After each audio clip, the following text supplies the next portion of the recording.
What is going on, guys? Welcome to another episode of the Masculine Health Solutions Podcast, where I am joined by Dr. Hutchison, who's going to tell us a little bit of basically how to use some of the stuff that certain authority figures have deemed as doping, but how it can be used in a way that's actually positive.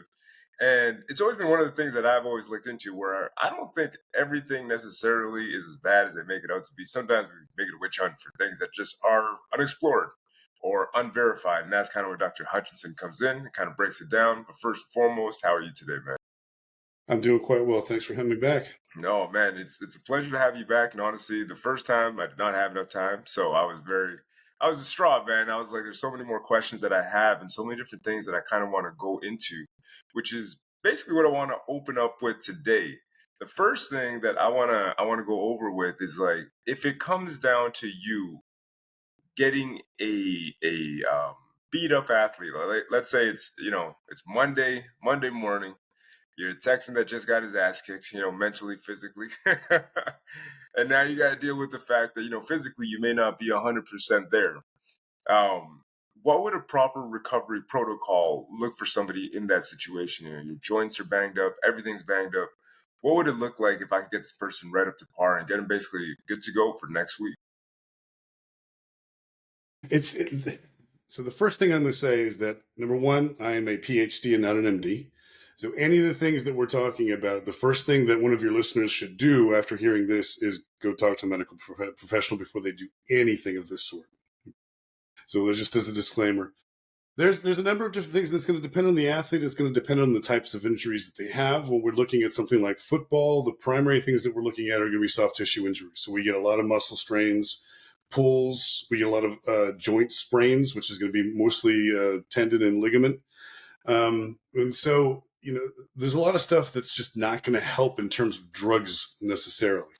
The primary thing that I would see that most athletes are going to do, and they're going to be doing this anyway, is they're going to be hopping into an ice bath right after that game to try to knock down that initial amount of inflammation that they're going to have. Anything that you're going to do that's going to be exercise, particularly high intensity exercise, and of course a football game at the professional level is definitely going to be that, is going to induce a certain amount of inflammation. So what does that mean necessarily? When we say that word inflammation, what are we talking about? We can have an inflammatory response when we get sick, and we can have an inflammatory response when we do damage to the body. And in both instances, basically, you're still going to have damage to the body. In one instance, we're trying to get the immune system to respond to an infectious agent that's present, that we're trying to clear that out. But in most instances, those infectious agents, be they bacteria, fungus, or virus, have already done some level of damage to the body that we then need to clear out all the damaged material first before we can rebuild it. So that's what an inflammatory response is. In terms of exercise, if you go in the weight room for the first time in a couple weeks, you've taken some time off, and you go and do a squat set for the first time in a while, within 48 hours after that set, you're going to be feeling it in your legs. So that's what we call delayed onset muscle soreness, DOMS. And what that is that we've caused these little micro tears within the muscle, and they're necessary in order for us to get hypercompensation and an increase in muscle mass. So that old adage of no pain, no gain, to some degree is true. Unfortunately, what we're seeing with any type of athlete, particularly in a contact sport or a collision sport like football, is that they get a lot more of these injuries than you would typically see. And then they amass them over the course of a 17-game season. So there's a number of different things that athletes have taken in the past to try to combat this. The primary one that you would see is going to be something like cortisol. Now, cortisol is a drug derivative of a hormone that we make naturally called cortisone. And one of the elements of cortisone in terms of its capabilities is that it's an anti-inflammatory. It brings down these inflammatory responses. And there's many instances, especially when you get past the age of like 35, where your normal inflammatory response is not normal anymore. In other words, it goes out of control. And so you just get really, really, really sore constantly. And so you need some level of drug interaction to knock down that inflammatory response. Now, we can do it with ice. We know that that will help as well. But you can only stay in the ice bath for so long. So it's not unusual to see someone who would get a cortisone injection into a joint. You would also see people getting them just right into the muscle. The difference being, if you stick cortisol or cortisone into a joint, it's going to stay there. it's really not going to leak out and go throughout the body. If you get it into a muscle, it's very slowly over time going to leak out of that muscle and then go through the entire system to knock down that inflammation. So there's one that has been used in the past, is still used these days. And there's a lot of evidence that suggests that if you do it over a long period of time, chronically, you shut down your own body's ability to make that same hormone. And of course, those glands are your adrenal glands, and we don't want to have that happen. If you use so much of a particular hormone that you shut down your body's ability to make it, once you withdraw it, you have none. And then we have serious problems there. So you have to be very careful in the administration of these drugs over time. In most instances, if an athlete, a football player, has just normal wear and tear soreness, they're probably not going to do any particular drug interventions. They're just going to have them do their usual recovery. So that's going to be involving ice, some level of stretching and mobility, and maybe some massage, but not a ton of that. Beyond that, then we can start looking at some other things. Let's say we have so if it's muscular, then the best thing that we're going to look at is going to be ice and maybe a little bit of cortisone. If it's going to be something that's going to be bigger than that, let's say that we have, a torn muscle, or we have a joint that's been severely sprained. And the things that you typically think of in football are going to be high ankle sprains. Those are really the pernicious ones that last for freaking ever. They just take so long to get over. If you sprain an elbow or a wrist, it's going to get healed relatively quickly because I can immobilize that and be fine. I can strap it to my chest for a week, no big deal. You can't get off your feet. Unless you're going to roll around in a wheelchair, you're on your feet. So, legs take longer to heal than do other joints that get injured. And they're just so critically important to sports in general, but certainly football. So then there is evidence. Now, most of this does not come from the United States because we have very strict rules on who can use human growth hormone. But these connective tissues, so I'm talking specifically about ligaments and tendons. So what's the difference between the two? A tendon is going to attach muscle to bone. Ligaments are going to harness two bones together at a joint. Both of them are really poorly vascularized. In other words, they have very poor blood flow that goes to them, unlike muscles. And so when they get damaged, it's very difficult to get any raw materials there and clear out the damage. It just takes forever. And sometimes the only thing that's going to fix it is going to be surgical repair. But the one thing that we know for sure that works towards healing these types of injuries is human growth hormone. There's lots of studies that have taken place, particularly in Europe, where they've shown that with either direct cause injury, in other words, someone actually sprained an ankle really bad and they have a stage 1, 2, or 3 sprain, that if you give them human growth hormone, the recovery time is faster and they actually come back to the same level of functionality within that joint that they were before they actually got injured. Whereas if you do it with the natural remedies of ice and rest, if you really tear one of those things, the only thing that's going to fix it really is going to be surgery. The other way that they've tested this is by putting people in casts. So if you cast, let's say, a leg, then you can't move it, obviously, and you get some level of atrophy of the muscles, and then also the tendons that attach the muscle to the bone. If you give people HGH while they're casted, they maintain their same tendon diameter, and then when they get the cast off, they recover much faster than if you don't give it to them. Now, so that's the science, and that's the truth, and those are the facts. This is the problem. That is a controlled substance in the United States. There are only 3 reasons to prescribe HGH to any human being, and no high-level athlete is ever going to have these and still be playing. So it's not legal for us to suggest that anybody take HGH. However, I know that it's happened on many, many occasions, and it still does. Now, if you take HGH, you make your own. If you take HGH inappropriately or at super physiological levels, you will stop the production of your own HGH. So that when you pull it back, it's going to be difficult for you to prime that pump again and keep going. Those are things I don't necessarily think that most people really want to mess with, certainly not by themselves, just tinkering around. That would be a mistake. If you're even going to consider these things, do it through a legitimate medical doctor who can get you a prescription in some form or fashion. Interesting. And I've heard of HGH used more for like MMA and different sports and all that. But one thing I did kind of want to get into as well, as you mentioned that, well, there's a couple things that I got it here written down. But one of the first things that I had written down is when somebody's taking like these hormones at the supra physiological levels, like you mentioned before, are they ever able to bounce back if they basically deplete their stores completely? Like, let's say somebody's been on testosterone or doing HGH or even, taking cortisone shots to the point where like the body's just not producing them, and it's been like a year of consistent abuse. Is somebody like that able to actually recover, or is there some other type of intervention that they have to do to kind of get back to, where they can do it naturally? It's going to depend on how big that superphysiological dose is. So, what do we mean when we're saying superphysiological? We all have a natural range that's normal for us to have for testosterone or HGH or any of these other hormones that we make ourselves. There's different ranges for young people versus old. There's different ranges for different people's sizes, for different genders, but you have a normative range. And if you're taking way, way, way more than that because you want to bulk up to a certain size, then you're just telling your body, look, I don't need you to make any because I've got plenty coming in. And so Yeah. the body is really good at conserving stuff. It says, well, if you're taking this much in, what the hell do I need to make it for? So I'm just going to stop. And so one of the primary things you see in people who take even physiological levels of testosterone, let's say, is that their balls shrink up because they will literally just say, I don't need to have this additional, these cells present that are there for the purposes of making testosterone. I'm going to remove them. Now, if you do that for like 6 months, you might be able to just get off and wait for it to come back. What you see in most instances when people are cycling on and cycling off is that they will take what most people have put down as being a female fertility drug, which is typically going to be HCG. So HCG is human chorionic hormone. I can't remember how to get said correctly, but effectively what it does is it primes your testicles' ability to make testosterone again. So you're priming that pump.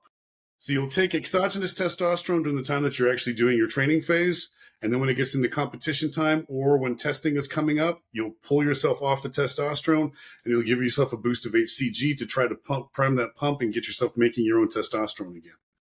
That, again, if you're doing it in a normal way that's been prescribed over many decades of this actually working quite well, things will be fine. Where we see issues is when people are doing this year after year after year and they don't do any kind of cycling. They just keep on taking testosterone or taking some other anabolic agent that's a derivative thereof. And the best example I can give you of this is going to be Jose Canseco. So he wrote his book Juiced, which I read, and it's an interesting tale. But I mean, talk about some crazy stories, man. But he was taking a number of different steroid hormones for a decade or two, nonstop. And so when he finally got off, his body had completely shut down its capacity to actually make anything of his own. So he felt miserable. And I believe, and he was in a little, what do you call it, a reality show where they actually went over this specific thing with an endocrinologist. So the treatment that they were going to do was to try to prime him up to being able to do this again. They had him on a whole cocktail of other hormones just for the purpose of trying to get him back. Now, whether he actually did or not, I'm not entirely sure. I would expect that now he's probably in his 60s at this point. He's probably taking exogenous testosterone or some other drug that he will be for the rest of his life. That's largely because he's also 60. I mean, at that point, you're just going to start reducing your own production of them. But if you do tinker with these drugs, they will stop your body's ability to make them yourself. We've seen this when it comes to cortisol. In cyclists, certainly within the 70s, they were giving them way too much for way too long, and their adrenal glands just shut down. We've seen the same thing when it comes to EPO. This is erythropoietin. So this is a hormone that's produced by our kidneys that tells our bone marrow to make new red blood cells. If you take exogenous EPO, you can just make a ton of additional blood cells. And until around 2000, they couldn't even test for EPO. So lots of athletes would take this all the time. And so there's horror stories of athletes who got into these serious accidents and had to go into the hospital. And they were just not recovering as fast as they could because they were taking EPO, exogenously. Now they're cut off from their supply because they're in the hospital after a major accident. They've bled a lot and they can't make new blood. So they're having to get unit after unit of blood, and the doctors are completely befuddled. What does this 25-year-old need all these units of blood? He should be recovering fine. Well, he can't make his own EPO anymore. Yeah. At least not right now, he can't. So there are huge dangers that are associated with if you do it the wrong way. Yeah. Well, for me, the thing that kind of shocks me again is always that inability to produce it on your own the older you get. Because that's the one thing where I'm like, well, as I start to age, which we all are if you plan on being alive. That's right. You want to make sure you age in a way that's pretty graceful or in a way that makes the Well, I guess it makes the most sense from not doing stupid things from when you're young, right? Mhm. And the shutdown. So when it comes down to it, what you're telling me is basically if the amount of abuse you do to your body will determine if your body's able to bounce back, if at all, when you get older, essentially. Sure. Now there's some of that that's just baked into the cake, right? As we get past the age of really 30, testosterone levels start to come down. Now HGH, it's not like testosterone in as much as we try to maintain a pretty level amount of testosterone. There's peaks and valleys depending on, like, immediately after a workout, you'll get a spike that'll allow you to recover, then it'll come down. With HGH, it's pulsatile, so it spikes in the morning and it comes down at night, or it's the other way around. I can't remember exactly which, but there's a diurnal daily spike and ebb in HGH, and so we see these. When you're going to have lots of human growth hormone is during the times when you're growing your most. So little kids have a lot. When you hit puberty, you have another spike there. Guys will have another spike as they get into their early 20s, and then that's the end of their growing, really. At that point, things are going to change. Now, I'm just turned 50 in June. Now, I've been on exogenous testosterone for quite a while, but that's because I had testicular cancer back in 98, and my remaining testicle that I had just gave out right after I married my wife. So I had to start taking something. I started with the HCG because we were trying to have a kid, and I had to maintain a sperm count. If the other thing about taking exogenous testosterone, it will obliterate your sperm count. Yeah. You will have none. So if you're trying to have a kid and you're taking all this exogenous, androgens, it's not going to work. So there's another consideration to be had there. But in my opinion, for most of us, we want to maintain a living standard that we're pretty used to. And for me, what I'm talking about is I want to be able to recover from my workouts. I want to be able to sleep, and I want to be able to maintain my sex life. And after the age of 40, that becomes much more challenging because we produce less of those hormones, particularly if you're a sedentary individual who's not working out a lot. There's a lot you can do of maintaining your normal hormone milieu within your body if you maintain a regular habit of exercise and healthy diet and sleep. That is a fact. But even then, eventually that runs short. So what do we see? We see an enormous increase in the number of what we call T clinics, or testosterone clinics, or anti-aging clinics is the new thing that they call it. Yeah. It's just testosterone. So my wife has gotten testosterone. She's gotten little pellets that she has surgically implanted into her butt, and they stitch her up, and she comes back 4 months later and does the same thing.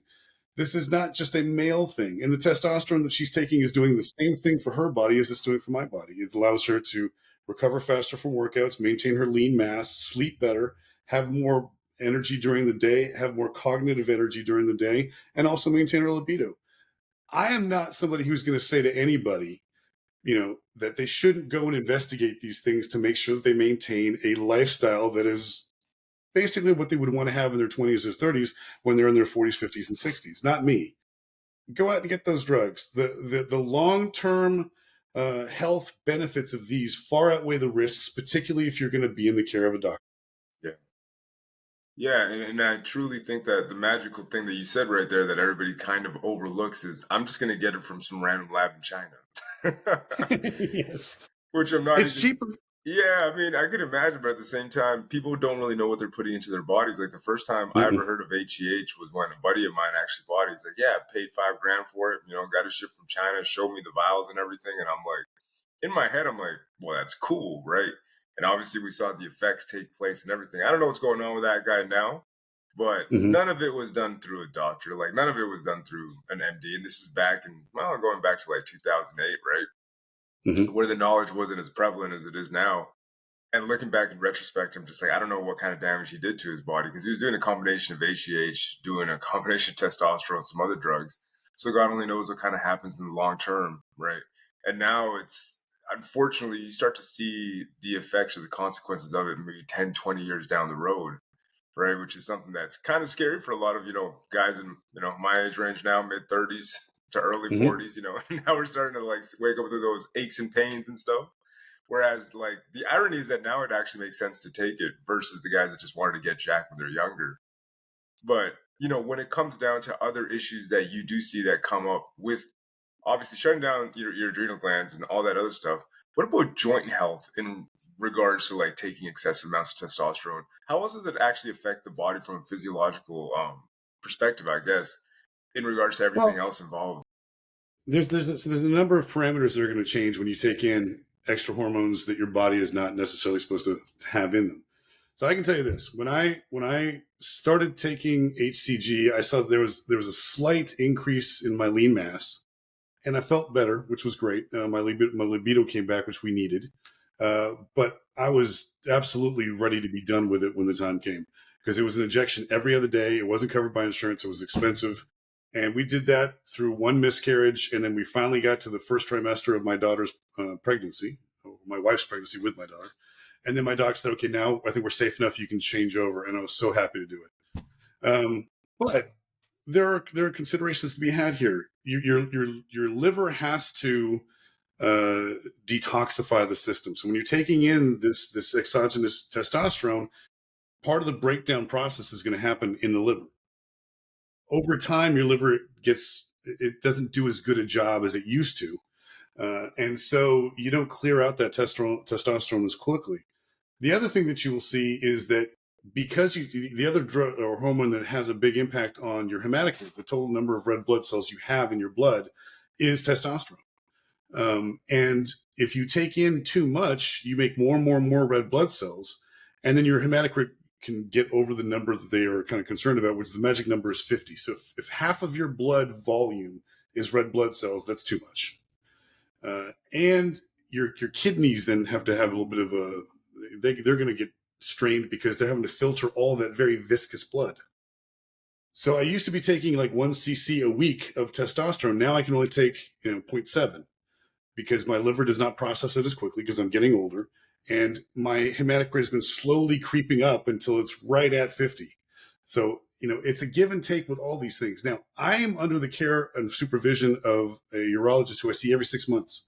And I go in and get a blood work done the week before I see him every 6 months. If you're just doing this from getting stuff from China or Mexico or any other country, you're not getting those tests done. You don't know what your liver parameters are or your kidney function is or your hematocrit. None of these things are being monitored. And so you have no clue whether you are actually healthy and handling this correctly or not. Yeah. So again, I'm right there with you. There's a huge motivation to kind of do this on the down low. For HGH, you'd have to do that because it's not legal to get it any other way. But for testosterone, you can get that so simply and relatively inexpensively if you just go to a doctor and get them to check on you. Yeah. And it's not even a matter of you have to be within this parameter. And if you're in this area, I'm not going to give you anything, because you can just make the simple argument. And in most instances, it's going to be quite true that, I just don't feel the way I used to 10 years ago. And I need a little bit of a boost. Yeah. Most doctors are going to be sympathetic to that cause, and they're still going to give it to you, and they're still going to monitor you quite closely. Yeah. And to your point, I truly believe that in the near future, what we're seeing as well, I feel anyways, is that our environment is very anti-test positive. It's like everything that we're eating right now. We got the microplastics, we got the xenoestrogens, the phytoestrogens, all that kind of stuff that's in our food. It's in our environment. It's in the water as well. All the stuff that doesn't get broken down that we're also consuming. So I almost feel like this is going to be a long-term counter. It almost feels like it's going to be an uphill battle that we're going to have to go through for a while, until we find some better things or we start producing better food. But I don't, mass production kind of means that the quality isn't going to be there 100% the way that we would need it to be. However, when it does come to nutrition and feeding your athletes and kind of getting them involved in proper protocols that are, I guess, more like the natural day to day, like as far as like food, rest, and that kind of goes, how does that kind of look as well from your perspective when you want an athlete to perform at their best, but make sure they're eating the right foods? What else is involved to get their test levels up to par? In terms of one, obviously nutrition is critically important. There's so many things that you can do to fix your hormonal imbalances before ever having to take an exogenous drug. If you just fix your diet and you fix your sleep patterns, those are the two biggest things that you can do right now without having to really spend a dime. Yeah. What I would do, I would go talk to a certified nutritionist, a licensed nutritionist, someone who actually has a degree in nutrition. I would not go to those people who have a certificate that they got from like a weekend online program. Yeah. Go to an actual professional, somebody who got an education in this field and can lead you through it. What most of these you're going to do, maybe you'll have a one-time visit and then you can pay for some follow-ups. But the people who do these kinds of things, they're going to come into your house, they're going to rummage through your fridge and your pantry, and they're going to say, "This is shit. This is shit. This is shit. Don't eat this anymore. Let's go to the grocery store next." And then they take you shopping. You're going to pay for their time, but it's going to be a worthy investment. And they're going to show you the things that you should grab and eat on a regular basis to improve your health. In terms of sleep, that's a tough one. People have terrible sleep habits, and I sometimes will put myself in that same bowl of individuals. But by and large, I try to be pretty regular about it. The improvement in your life outcomes when you go from 6 to 8 hours of sleep, or even 6 to 7, are significant. They're major improvements. And so when I'm talking to my athletes, some of them are type A athletes and they'll do these things all by themselves. Sometimes they go too far. But then a lot of my teen athletes in early 20s, when I was a college coach, they just had the worst habits of all. And they would, their snack would be like a Pop-Tart before practice. And then they'd wonder why they just felt like crap during practice. I'm like, well, you eat crap, crap in, crap out.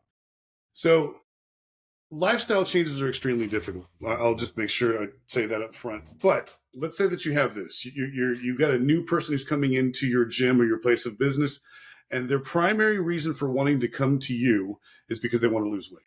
Yeah. The first thing that I would always tell them when they came into my gym was diet always trumps exercise. So if you're going to do this thing with me and then not change anything else, you're not going to get anywhere. You're going to be in much better shape. Physiologically, the exercise you're going to do here is going to have positive ramifications on your life, but you're not going to lose that much weight. Yeah. And if anything, in the first 6 to 12 weeks that you're with me, you might put on just a little bit because you're going to be adding some lean mass just underneath all that fat mass that you have. And then I would watch them because, if you own a gym, you have to be on social media. And then you like all of your patrons who come to the gym. And then you get to see all the terrible shit that they do in the weekends. Yeah. So they're with you. They're highly motivated. And then then you see all their feed from Saturday night. And it's like drunk. Yeah. Huge plate of food at, their local Mexican joint that they like to go to or whatever food they like to eat. And it's called, it's your basic reward feeding. So you have to make sure that they understand this is going to be a lifestyle change. Whatever you're doing now that brought you to me isn't working or you wouldn't be here. So if you want this to work, you've got to not sabotage what I'm doing with the shit that you're normally doing. So let's try to change that first, and then we'll see how this other part goes. 100%. And to your point, it is annoying because then you're like, dude, I shouldn't be watching what this person's doing on the weekend because I see that he's drinking and he's eating out. And it's like Saturday night, and then you would look at the food logs and you're like, well, according to my fitness pal, it says that you didn't even go out on Saturday night. But I clearly saw you drinking all that, the margaritas and whatever else went down that day, which to your point is 100% correct. And interestingly enough, my take or another thing that I wanted to kind of delve into now that you mentioned it was alcohol. When you're taking certain drugs, how does alcohol interact with the body? If you're taking excess testosterone stuff, because it kind of counters it, right? It's like, it's not good for test levels. Or is it just one of those like... Yeah, it's not going to have any impact on your test levels. I mean, if you get super drunk the night before, it's not going to throw off your epi to test ratio or anything like that. But again, where is alcohol going to be broken down and detoxified? In the liver. Yeah. And so if you're already stressing your liver with all these other exogenous drugs, now you're really kicking the crap out of your gut. And you make your life just that much more difficult. And so what you may get is that you get the metabolites of these androgens and these androgen hormones combining with either alcohol itself or the metabolites of alcohol breakdown to make this really nasty drug interaction. Now, we have seen some of that throughout history, but not much. What we usually see is, as it relates to alcohol as being a problem, is that the athletes who take these drugs at these very high concentrations are all about more is better. Yep. And that bleeds over into their personal life too. So one beer isn't enough. I'm going to drink 15. And so that combination puts an enormous strain on the body. Excuse me. And there's where we have a lot of the problems that come through. Interesting. So it's almost like the processing of, well, I guess, yeah, because if you're using liver, but now you're using liver twice as hard, it's just like, oh, man, it just kind of gets... It seems like it's a great way to just keep toxins inside of the body because your body can't process them all. Yeah, there may be some of that, but more along the lines, I shy away from using the term toxin because it's just this all encompassing word that doesn't really mean anything. Like, which Yeah, toxins are we talking about specifically? But more importantly, you're just making it so that the liver is having to work much more hard than it should, and that is going to hasten aging. If um, you mess up your organs, you will age faster, note to plain and self. simple. Note to So self. do Yeah. whatever you can to not do those. Now that doesn't mean. Here's another thing I'm not a big proponent of is being a monk. No Yeah. one can come in. No one can come into your gym and say, "Until today, I've been eating 5 cookies every day, and now from this point forward, I will never eat a cookie again." The Yeah. first thing that's going to happen to that person when they see a cookie is they're going to fall off the wagon and eat 50 of them. So I'm not big on the thing that you have as your vice, unless it's really detrimental. Don't get rid of it altogether. Just modify it. Just don't drink so much. Don't eat so many cookies. Just back off a little bit, Yeah. you know. But nobody can live the life of a monk except for monks, and I think we have lots of evidence that they don't even really do Yeah, I mean, well, we look at, I mean, the Catholic Church and all kinds of scandals, but we won't that. get into that, you know. Not today. But there's all kinds of madness when it comes to that. But to your point, it's not about severing it completely. It's just about enjoying what you do have. And to your point too, it's like if I go with my family and I have a burger and fries, it's not going to completely derail me. But the irony No, is and of that course, you try to I mean, teach people that balance, and that's kind of where I tell people all the time, like, listen, like I'll go out with my family, I'll eat the quote unquote junk food, but I do it in moderation. The other 6 days mhm, of the week, I'm eating just fine. And if you learn how to like actually do these things, you can have your cake and eat it too. You just can't have cake every day. right. That's exactly right. And so, that there is where we get to the art of the extreme. Most of the people that I work with, and and myself included, I like to live my life mostly on this nice even plane. Mhm. I don't want to get up too high. I don't want to get down too low. I don't want to let things impact me. So I have these huge ebbs and flows and swings in emotion. I save that for my sports days. And even now, I'm trying to curtail that because, like, after this last weekend, if this were 2, 3, 4 years ago, my whole day would have been shot. I wouldn't talk to my wife. I don't pet my dog. I just go in the corner and I sit there and I mope. Well, you can't live your life that way. So I've got to figure out a way to de emphasize how much these things mean to me. But with people who are of the mindset that I'm going to do all of it or none of it, Mhm. that's a hard person to work with because you can't change that in them. They have to change it in themselves. Yeah, and that's kind of like the extremes that we try to avoid as much as possible. Just because, I mean, nobody can live on life on the edge the whole time. Like you can't just live Nope. at the Well, extreme you at the burn out polar real quick opposite. if you do. Yeah, like you can sprint for maybe a couple weeks, maybe a month or two, depending on how disciplined you are, and then after that, you're gonna fall right off. Any Hmm. bodybuilder that's done a competition will tell you. It's like when I did it too. It's like, yeah, 4 months was really hard, and then at the end of it, I super compensated and gained like 30 pounds in 2 days. And it was awful. But it's kind of learning to just kind of weaning off of the fact that, hey, you know what, you're not eating 1,600 calories anymore. You can slowly bring it up, but you don't have to increase it like super high. One thing I did want to get into with you was more the performance side of things, because we did open up talking about recovery and even, who benefits from taking TRT and HGH. When it comes to, certain performance enhancing drugs, are there certain obviously performance enhancing drugs which you think are kind of like a something that's banned for no reason and something that's actually beneficial? Beneficial to the body? Yeah. I mean, every one of the things that we're talking about, if they're taken correctly, can have a benefit on getting somebody back from injury. There's Hmm. no question about this. The problem is that it's once you open that floodgate and say we're going to allow for HGH to be taken under these circumstances, then someone will just be, they'll slip in right below those circumstances. The next person will be below that, and then you've just completely lost control. Yeah. So if I were in charge of one of these governing bodies of a sport, I would probably just ban these things outright because anything else, you just have no control over what's actually happening. So I understand completely why they do it, but where I have a problem with it is that they're not honest. Not, and I say they, and I'm really generalizing, but in many instances, there's a lack of honesty about what these drugs can actually do under the right circumstances. They're completely vilified because it's the easiest way to control the message to the mass populace. The facts are, if you want to recover from a muscular injury, a little bit of androgen hormone will go a long way to helping you recover. If you have a soft tissue injury to either a tendon or a ligament, a little bit of HGH will go a long way to helping you recover from that injury. we know this.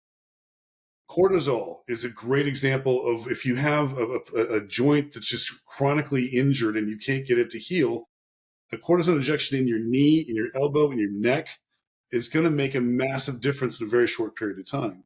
If you take any of these in excess over a long period of time, they will give you a hard time. You will have difficulties. It's like anything else in life. If you don't moderate what it is that you're doing, and you're not actually being precise with a scalpel and you're using instead of sledgehammer to come down on it, you're going to have a problem. And so, again, I don't think that there's any particular, I don't fault any of these organizations for banning these substances for use, particularly for the purposes of athletic enhancement. And I've been very clear on that, even within my book. I never said anybody should, I'm pro-doping. I never said that. The initial part of my statement is that I completely understand why athletes would take a performance-enhancing drug to perform a little bit better because everybody wants to win. But that doesn't necessarily mean that I agree with anybody's individual choices to make those decisions for themselves. I probably would not. But I also don't think they need to be thrown into, the dustbin and never thought of again. It's if we're going to call it a mistake, then call it a mistake and let them come back after they've served their punishment.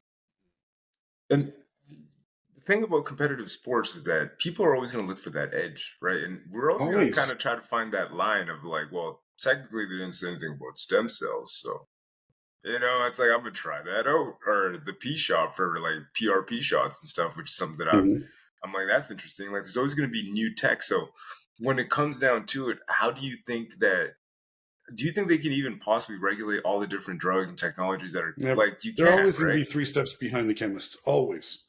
And that's not a reason not to try, but it's always going to be a failure. In other words, when we're looking at sports on any given day, and then someone says, that is an amazing performance that person just had.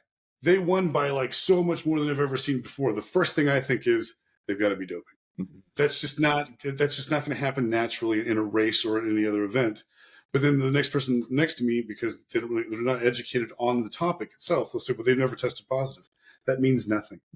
All that means is that they beat that test. That is the only thing that it means. Now, it could mean that they didn't actually have anything in their system. It could mean that. But what it does mean definitively is that test did not catch that athlete, period. That's all that it means definitively. Now, let's throw something else out there. When we look at competitive sports through the lens of our eyes, I'm a competitive athlete. I competed at a relatively high level, not at a professional level.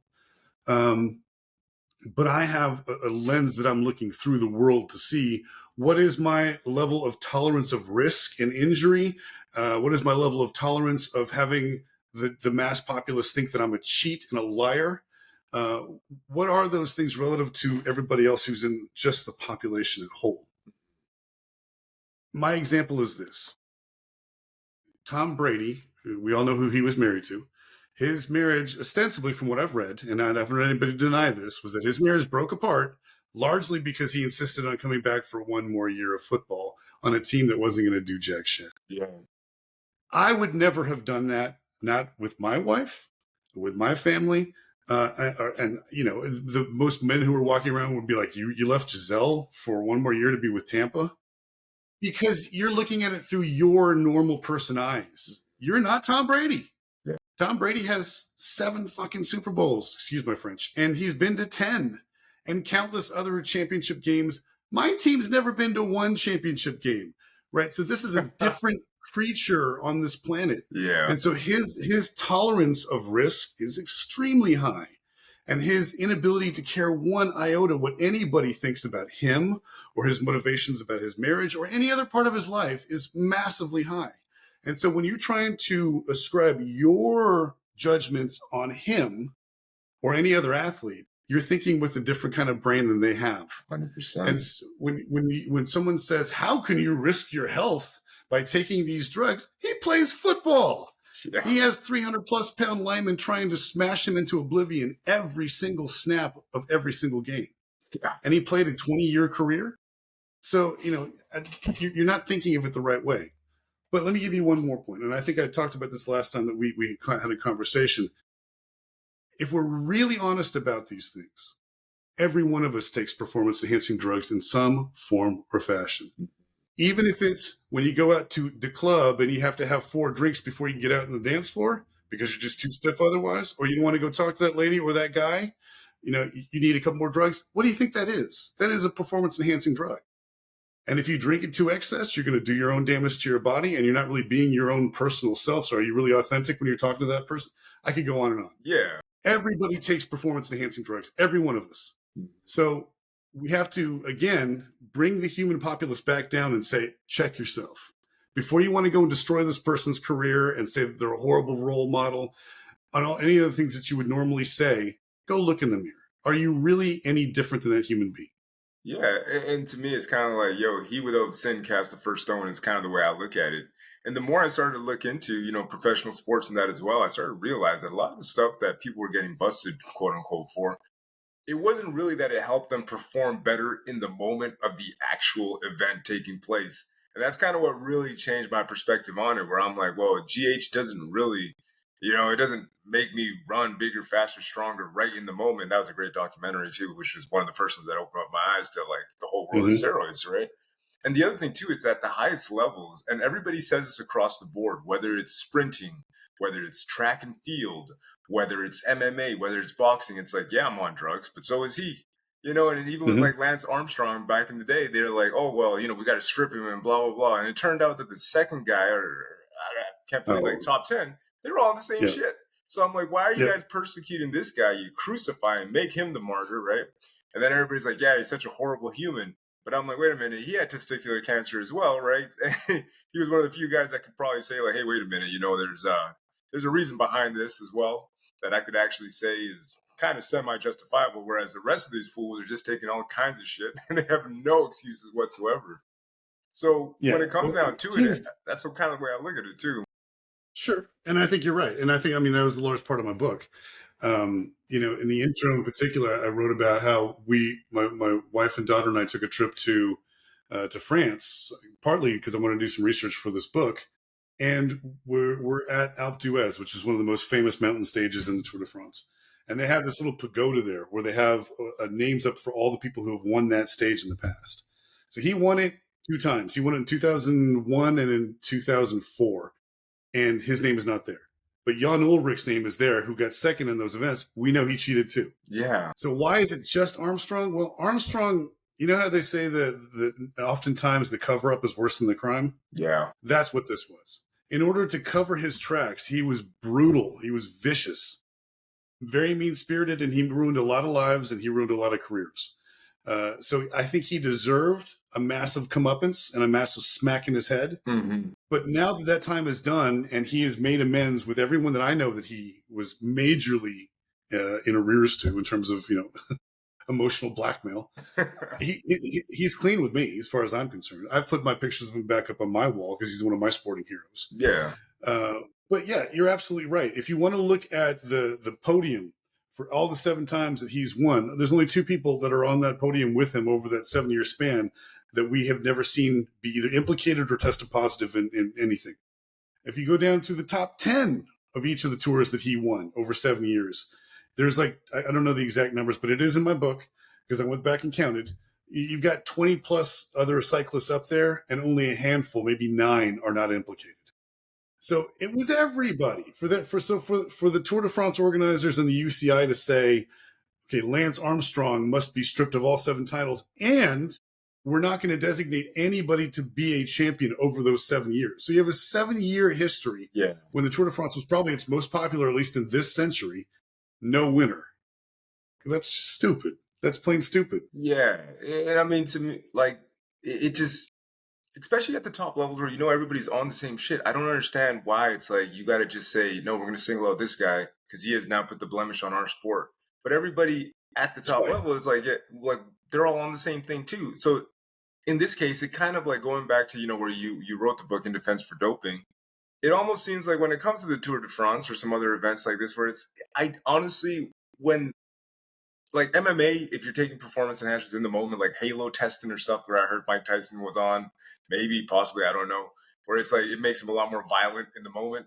That's kind of one thing where I'm like, maybe we should regulate that a little bit. But when it comes down to like, if they're all just cycles, like, riding bicycles, I don't really find that it's going to harm anyone per se. Where do you draw the line as to like what's better or worse in regards to like sports and doping in sports? My position is very clear. I want it to be left up to the athletes. I want the athletes to have the capacity to have a collective bargaining agreement with their international governing body, whichever that is, Yeah. so that the governing body, along with the athletes and their representatives, can agree on what the terms are going to be. Are we going to allow these particular drugs, but not these? Are we going to allow them at this particular time and not another? If you do get caught taking it when you're not supposed to be, what is the punishment? All of those kinds of things. I don't think it should just be left up to one group of individuals to then decide for everybody else who's the actual product what they will and will not be allowed to do. That's why I think the system that we have domestically with our own sports leagues is far superior to what we see in the international scene. The NFLPA, the NBA Players Association, Major League Baseball Players Association, and National Hockey League, and even MLS has their own Players Association. All of those, all five of those.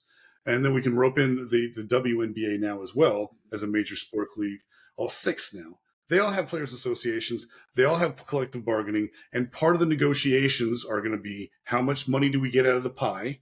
And then what are we going to do about all these other things over here peripherally on the side? And then they also talk about stuff like pensions and their healthcare plans for the rest of their life thereafter.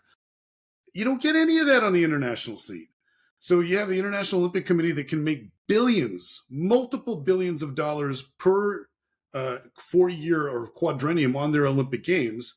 None of it goes to the athletes. If they're going to get any money at all, it's going to come from their individual National Olympic Committee as a stipend, and it's small, or whatever endorsement money they can get. But if you're in a sport like shooting, there's no endorsement money to be had there. You have to be in one of the high-end things. So therein lies where I have a big problem with the way we run things. I am not advocating for athletes to be able to take or not take any particular drug. It's their choice. And they need to be at least having a say in how they adjudicate these things. Yeah. So that is where I come in. Yeah. And I mean, one question that I do have now in regards to like these different committees and stuff, what do they base their criteria as to this should be allowed and this shouldn't? What is it that they really go after? Because that's real one simple. thing. It's a 3-rule system. Okay. And all you need is one of these to be true in order for it to be a banned substance. Okay. So one, it has athletic enhancing capabilities. Some of those are real easy to figure out. So anabolic steroids, no question. They have performance enhancing capability. HGH to a certain degree would as well. EPO, so erythropoietin definitely will, and so will cortisol. So those ones, I mean, these are the 4 classics that we know for sure definitely have a performance enhancing capability. And then stuff like clenbuterol. All right, so this is okay. So this has anabolic capabilities, but it also is a stimulant, so it makes you nice and excited. Amphetamines would be another one where that's for sure. But then we go into some of these other things that may or may not. But there's one rule right off the bat. So if it enhances your athletic performance. 2 is whether or not it's dangerous to the athlete. Okay, so that can be just about anything. Now, I put this in my book as well, and I'm not being glib, but if you have an athlete who's an endurance athlete, particularly in hot, dry environments or even humidity if you have to, and they drink too much water without any electrolytes to follow, then you get what's called hyponatremia. So you're diluting your blood too much, and the concentrations of electrolytes get so low that you can't have normal neural impulses, normal heart rate, and normal muscular contractions. So lots of things can be dangerous to the athlete. Yeah. But then 3rd is the catch-all. So if the first 2 do not apply to this new drug or method, the 3rd one definitely will. And it's against the spirit of sport, which you can designate on anything you choose. Yeah. And that's why they set it up this way. So the World Anti-Doping Agency has that 3-tiered approach, and the catch-all is it's against the spirit of sport. So when it comes to Sha'Carri Richardson in 2021 being bumped from the Olympics because she tested positive for THC, they know it is not performance enhancing. They know it's not particularly dangerous to the athlete, certainly in the situation she was in when she took it, but they're going to say for certain it's against the spirit of sport because you as athletes are representatives of the greater whole, and you should be held to a higher standard than the rest of the world. And you're also, you need to think about the children, all that kind of nonsense. Yeah. So go ahead. That sounds like it doesn't make any sense though, because to your point, it's like, hey, I can just use this as a way to basically be like, okay, the competition's really good. She smoked weed, get her out of here. Yeah, that's right. Let's get this person out because of that. But again, the World Anti-Doping Agency has a monopoly on who designates what is and is not allowed, and what the punishments are going to be. And so, how do our domestic leagues not fall into this? Because they haven't signed off on WADA. They're not members of WADA. They do their own thing. Yeah. So, what I'd love to see is for World Athletics, which used to be IAAF, World Track and Field, break away and make your own, rules and regulations for how you're going to do this thing. Same thing for the UCI or any other sport. Break away and allow your athletes to have a say in what it is that they need, and be honest about the fact that some of these drugs can be used for the purposes of just getting them back on the playing field successfully and safely. 100%. And if this is your livelihood, Yeah. and not just that, it's not just the fact that it's your livelihood, because if you're a high paid athlete and you have a fully guaranteed hundreds of millions dollar contract, you can walk away today and you're going to be fine for the rest of your life. You'll never spend all that money. But the rank and file athletes, they don't make that kind of money, and they need the money. But more importantly, the high end folks, they're not there to make the money. They're there because they can't conceive of doing anything else. They love the game that much. And so if they're not ready to go and they're injured and they can't get back in the field, it's killing them every day to not be there helping their teammates. So they get desperate and they take something to try to get themselves back in the field. I don't think it's appropriate to give them a 2-year ban because they were just trying to do their best to get back on the field. Yeah. And I mean, to your point too, where you're talking about Tom Brady and the risk tolerance, for somebody that's so passionate about a sport and they just kind of want to reach the pinnacle consistently. I mean, dude, like you said, he took Tampa from nothing to what was it? Was it 2 Super Bowls they went to, or was it one that they won? One. Yeah. Yeah. And I remember he played for them for 3 years when they beat KC. Yeah, exactly. And everybody was like, well, this is like the passing of the torch where Mahomes shook his hand and he's like, well, I'm taking over from here, right? And that's kind of obviously kind of where that dynasty, well, I mean, I don't know. Between you and me, I kind of feel like the refs like Mahomes too much, but no, I think they like Tom Brady a lot too. There was a lot of calls against my team in particular that I didn't agree with, but yes, a little bit too aggressive. But I mean, all that being said, to your point, these athletes need to be on that field in ways that we cannot conceive. It's kind of the same way that a lot of people just fall into the regularity of their lives, and it's kind of like, this is what I do. I wake up and I do X, Y, Z. For them, it's like it's identity. It's their job, it's their livelihood. And even if they made all the millions of dollars, there's still that next level. In order for you to get there, I firmly believe you have to have that competitive edge, which takes you to the professional level. And then obviously to continue to be there and to win consistently, like you need to have that in you. So to your point, if you're going to tell me I can take something that's going to help me recover faster, will I run that risk? I'll probably calculate that within my own mind and say, hey, you know what? It's worth it. I'll take it. How do I find the right doctors, the right people? And obviously in that world, like there's tons of people out there that are like, this is what you got to do. X, Y, Z, boom, boom, boom. And you're going to pass all the tests. Like there's always a way around it. That's right. It's science. It's just basic science. And so once you figured out how to actually beat that test, it's not going to be very difficult for you to do so thereafter. And again, I think, that idea of, we talk about this all the time. What's the difference between, an athlete of that caliber and your average Joe or Jane? There could be a lot genetically that's different between them. But the primary thing that I see all the time that's tremendously different between your average American or any other country and these high-end athletes is their willingness to suffer. And their willingness to grind and fight and just do everything they have to get to that next progressive level and to maintain once they get there. And if they feel things that are slipping off just a little bit, then their willingness to actually take something to stay there is very high. Now, let's go back to this idea again, and I think I mentioned this last time. When we talk about sports at this level, what is it really? It's a television program. Make no mistake, it is a television program. And that means that it is entertainment. And so I chafe at the idea when people are so morally offended at the fact that someone would do such a thing. It's a fucking TV show. Of course they're going to do something like that. And what do I really care if they're taking a shot in their ass to make it so they can come out in the second half and perform? I want to see that game. I want to see it played at a high level. The worst thing that you can possibly sit through, and I am a soccer fan, but if there's one thing you can't stand, is a 0-0 draw in a regular season game that doesn't even go to overtime. It's like, oh, wow, that was so boring. Yeah. Nobody scored. So that, what you want to see is action, and action is going to lead to injuries. And if you want to have injury prevention, you're going to have some level of pharmaceutical assistance. Yeah. Full stop, end of story. So for those who are making billions of dollars running the show, and those who are paying collectively billions of dollars to watch the show, I say, give me a break.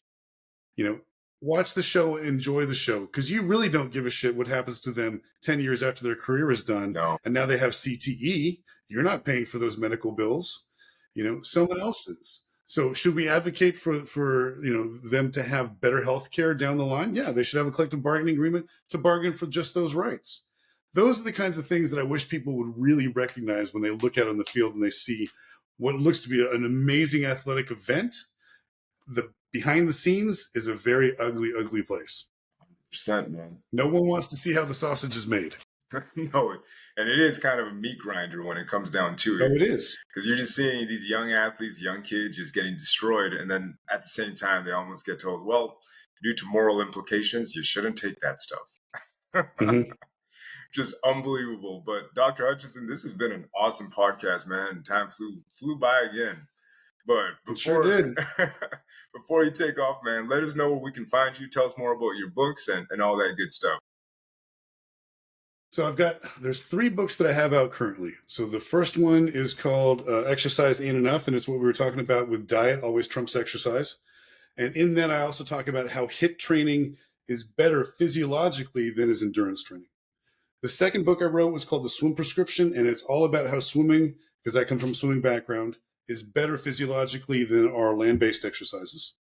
And then the third one, obviously, is in defense of doping. All of my books you can find on Amazon, and you can also go to my website, which is goodegg.fitness. My third book, which I haven't got a title for yet, but is all about the science of trans people in sport, particularly trans women in sport, is going to be coming out sometime March, April. And I'll keep everybody up to date on that, because if we get all the politics out of it and all the emotion out of it, let's just focus on the science. As soon as a male goes through puberty, end of story. You can't have them competing in any capacity against females and expect it to be fair.